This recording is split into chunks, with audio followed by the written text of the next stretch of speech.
So hello everyone, welcome to the Pelsis YouTube channel where we're going to be talking today about wasps. So wasps are one of the summer's most annoying pests, and whether they're buzzing around your living room or bothering you in the garden, they're a common sight just about wherever you look. But a serious wasp infestation can be a real worry in private and public spaces, and you can even be dangerous for you, especially for children and pets. So in this series, we're going to be looking at the year in wasps, finding out what the wasps are up to in that time and how you can keep them away. And today we've got our technical training manager, Sophie Thorogood, here to tell us a little bit more about wasps. So Sophie, first of all, what are the roles in a wasp nest and what are the wasps up to when they're not in the nest at the moment? Perfect. So when we have a wasp nest, our typical wasp we're thinking about is a social wasp. And in this group, we have three main castes, we like to call them. We've got the queen, and her primary role is to lay eggs and make that colony bigger and bigger. We have our workers, which are the majority of the wasps you'll see. They'll be the ones out in the garden finding food and bringing it back to the nest to feed to the developing individuals, the larvae. And then we also have drones, which are males, and they appear much later in the season, but their primary role is to mate with new queens and form new nests in the future. So it's a very interesting structure. We only see this kind of like hierarchical social system in ants, bees, and wasps. And it's very similar. They have like one main egg layer, and we have lots of workers that are looking after the nest and supporting it, but actually they don't lay eggs themselves. They don't have any offspring, which is very strange in terms of actually evolutionary how that has developed. But it's really fascinating to talk about. Yeah. Fabulous. Well, so going back to right now, then, we're in early June. What exactly are the wasps up to at the moment? What's their life cycle stage and what are they doing? So we would have had a smaller nest starting off in early spring, which the queen would have made herself. And now she's switched back to just egg laying. And the workers are trying to make this nest as big as possible at this time. So we're in this kind of like frenzy moment where they're building the nest as big as possible, but they're also finding food, supporting the larvae that the queen have laid. And we're kind of in this like surge where they're trying to make this nest as big as possible to make it as successful as possible in the long term. Um, yeah, so that's what's happening right now. You may see some really huge nests actually, because we've had a very warm May and April and March.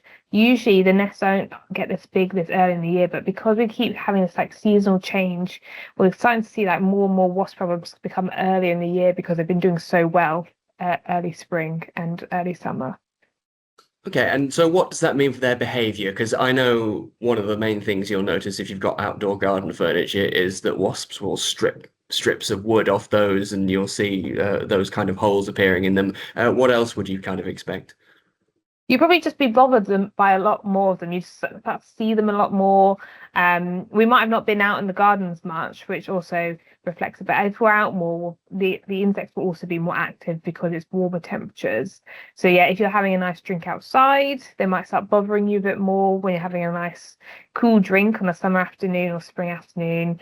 But you'll see them much more in the flowers, and like you said, stripping the bark off furniture, off trees, and that's to help make that kind of papery nest. They actually strip the bark off, chew it all up with their saliva, and then regurgitate it into this papery material that forms the nest. And sometimes you can see some different coloured ones as well, which is quite useful, quite nice. So you can have like red or green ones because if someone paints their fence, then that also gets stripped off and gets included into the nest that they create. Excellent. So it's more that they're around and about now, going about with their lives, getting on with their jobs in ways that might sort of annoy people. So if you have that problem, what's the best way to deal with it at this stage in their life cycle? So I'd say they won't bother you unless you bother them. I know people are very fearful of wasps because they have this behavior of being stinging and being quite aggressive. But usually, if you stay calm, the wasp also stays calm, and they buzz around, but they won't actually want to sting you that much unless you present a threat to them. So stay calm. But if you start to get quite a lot of them, you can use things like a decoy trap. And this has this kind of like sugary secretion in it that's very attractive to wasps. And it forms like this funnels, it's a funnel trap where the wasps are attracted to it, they go into the trap and they can't get back out. And you can use those to help like divert the wasps from areas where you're sitting. So I wouldn't have it on the table with you. I would try and put it along the fence line or somewhere away from you to attract the wasps into that area rather than bother you directly. Yes, that's something that we see quite a lot actually, is people when they have these decoy traps, they sometimes maybe understandably put them close to where they are because they think, oh, well, it needs to be around me. But actually, you want it further away from you because otherwise you're just attracting the wasps towards your position. Exactly. Yeah, it's kind of almost a big beacon saying, "Oh, it's a great food source to come," and you're almost you're inviting them closer. So it's better to try and put them away from you. And you can sometimes put quite a few up along a fence line. And that's like a really good way to actually protect you and your family. Excellent. And so we've got the decoy traps in place. We're keeping away from the wasps where possible. What's going to come next? What are the wasps going to be up to next in their lives, and how will that kind of change what they're up to? So as the summer progresses and the nest gets bigger and bigger, the behavior in the colony changes slightly. So one, the queen starts to produce new queens, and these are sterile queens that then form a whole new colony themselves, and that's what overgets what survives as a winter. But as this change happens, the workers have to spend a lot more time feeding these new queens. So they might need more food, more resources, and that would be sugary solutions, but also be protein that they get from insects. So they are quite good in terms of actually pest control. They eat other insects that could be a problem on your plants you're growing in your garden. But anyway, so we start to see maybe more behavior of like being aggressive as well, because sometimes once these new queens have developed, the workers are almost a bit out of job. They don't know what to do with themselves, and so that's why they might start to bother you a bit more. And that's because the nest is almost like peaked and it's starting to decline again for the autumn period.